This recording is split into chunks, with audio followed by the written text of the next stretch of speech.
Assalamu alaikum бағбандар. Бүгін 2 май.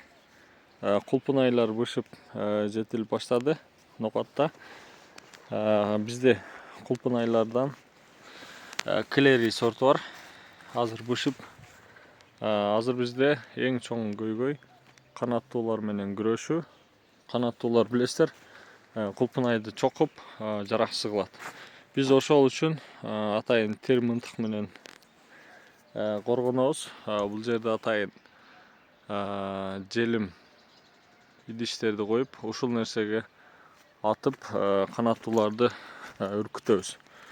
Анан канаттууларды үркүтүүдө бир канча ыкмалар бар. Дүйнө жүзүндө иштелип аткан бром пушка деп коет. Атайын газ менен мына ушундай құлпынайларды чокуп жараксыз кылып коет. Эртең гиластарда дагы бул көйгөй башталат. Бирок гиластарда мындай байкаганыңыздардай бул жалбырак менен өзүнүн мөмөсүн жашырып коет да. Ошон үчүн бул көрүнбөйт. Мындай жалбыракты мындай көтөрсөңүз түбүндө мөмөсү чыгат мына.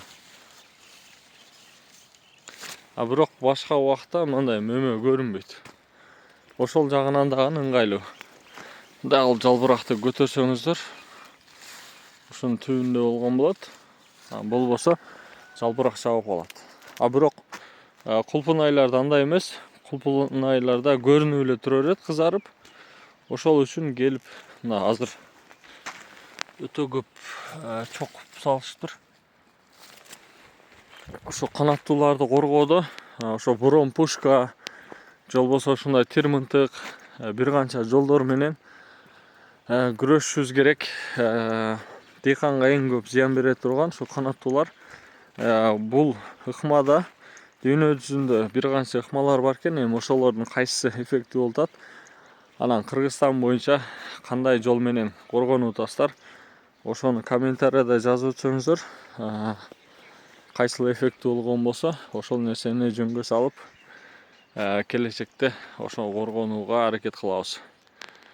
Бардыгыңыздарга ушундай түшүмдүүлүгүндө канаттуулардан коргоп, жакшы киреше алышыңыздарга чакырып өтөбүз.